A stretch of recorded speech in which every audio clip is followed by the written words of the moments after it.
Hello everyone, युकेमा बसिरहनुभएका अथवा UK बाहिर बसिरहनुभएका सबैजना साथीभाइहरूलाई मेरो नमस्कार। फेरि पनि नयाँ भ्लग मेरो हजुरहरूलाई यहाँ पस्किँदैछु। भिडियो अन्तिमसम्म हेरिदिनु होला भन्ने म आशा गर्दछु। कृपया यदि हजुरहरूलाई बोर लाग्छ भने चाहिँ माफी माग्दछु। म आफूलाई सुधार्दैछु। मेरो यो नयाँ भ्लग हो, सुरुवात हो मेरो।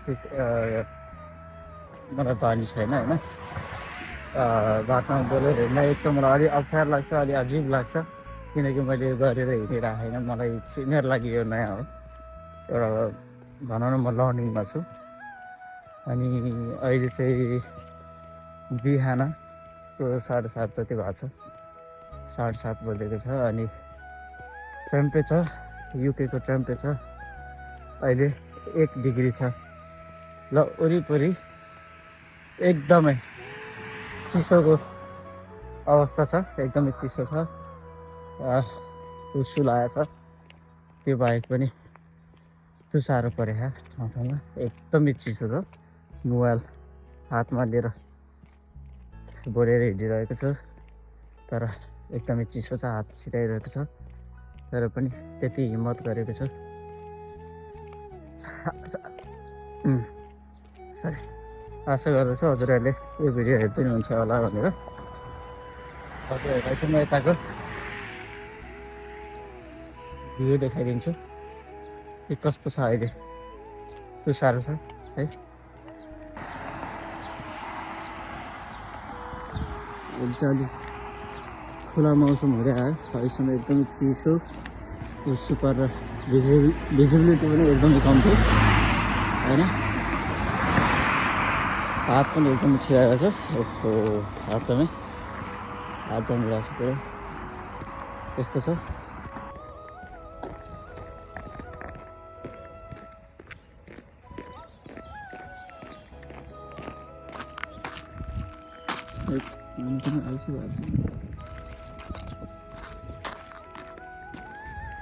यस्तो छ यार, चिसो हुस्सु, तुसारो।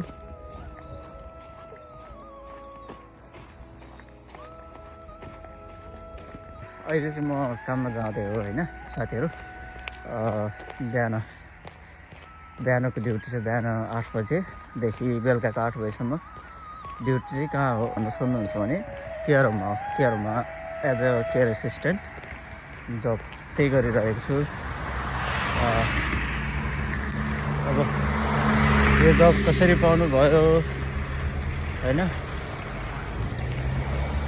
भनेर सोध्नुहुन्छ कतिले, अथवा बाहिर युकेमा खोज्दै गर्नुभएका साथीभाइहरूले सोधिरहनुहुन्छ कि तपाईँले यो जब कसरी पाउनुभयो, कसरी स्टुडेन्टमा गएर कसरी भिजा चेन्ज गर्नुभयो भनेर प्रश्न गर्नुहुन्छ होइन।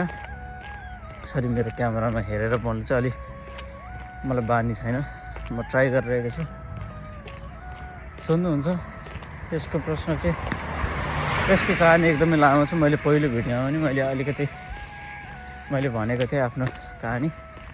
सो यो कुरातर्फ नजाउँ अहिले, त्यो कुरा पनि म पछि गर्दै गरौँला। अहिले चाहिँ अब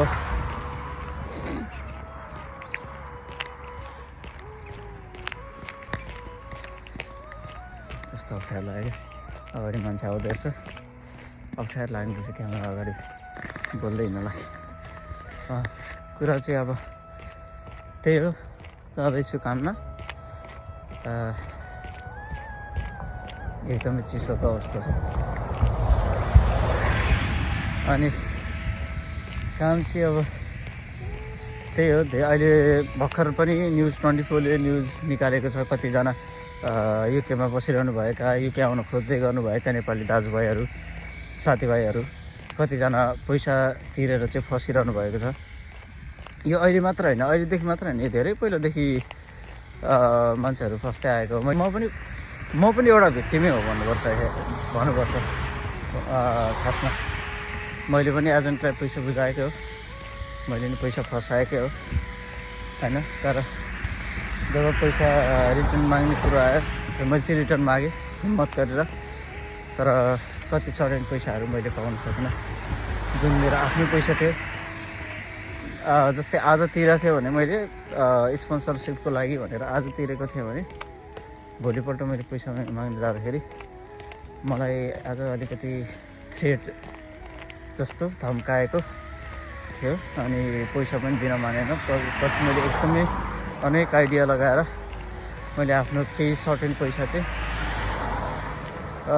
ल्याउन सकेँ। म सबै कुरा खुलाउन चाहिनँ अनि सर्टेन पैसा मैले पाएँ।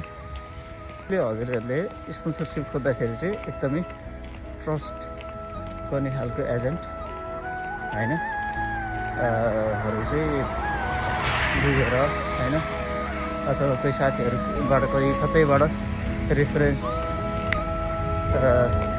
पाएर अथवा रिफर गरेर पनि हजुरहरूले काम खोज्न सक्नुहुन्छ। हजुरहरूलाई म त्यही नै आग्रह गर्छु। यो एजेन्टको दलालहरूलाई पैसा धेरै खुवाएर हजुरहरूलाई एक्सपिरियन्स छैन भनेदेखि धेरै पैसा खुवाएर हजुरहरू आउन नखोज्नु। यहाँ आएपछि हजुरहरूलाई फसाइदिन्छन्। काम पाउँदैन, भिजा पाए काम पाउँदैन, कहिले भिजा पाउँदैन, पैसा ठगेर फरार हुन्छन्। त्यसमा त्यस्तो केस छ। यो मेरो भिडियो धेरै लामो चाहिँ हुँदैन, एकदमै थोरै भिडियो, किनकि म काममा जाँदै अहिले बिहान छ। बेलुका फर्किँदा 12 घन्टाको सिफ्ट, बेलुका फर्किँदा 8 बज्छ। सो म अहिले काममा पुग्न लागिसकेको छु। त्यही भएर मेरो धेरै लामो भिडियो चाहिँ हुँदैन। घाम चाहिँ अहिले लागिरहेको छ, तर चिसो चाहिँ एकदमै चिसो छ। सो म कहाँ थिएँ भन्दाखेरि त्यही हो, पैसा हजुरहरू जसलाई पायो त्यसलाई नबुझिकन नचिनिकन नदिनु होला। मलाई पनि कति ठाउँबाट सुनाएको थिएँ यसलाई यति यो कन्स्ट्रक्सनमा यस्तो काम छ होइन, 3 वर्षको भिजा दिन्छ, 20 लाख 25 लाख, अनि 5 वर्षको भिजा दिन्छ 40 लाख। केरममै पनि यताउति भनेर आएको। सो यस्तो क्रममा चाहिँ नपरोस् साथीहरू होइन। एकदमै सतर्क हुनुपर्छ।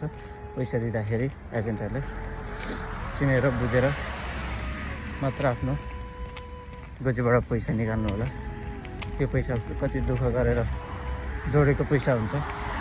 एजेन्टलाई 2 मिनट लाग्दैन त्यो पैसा निकाल्न होइन। उनीहरूले कुराको भरमा हजुरहरूलाई लुट्ने हो।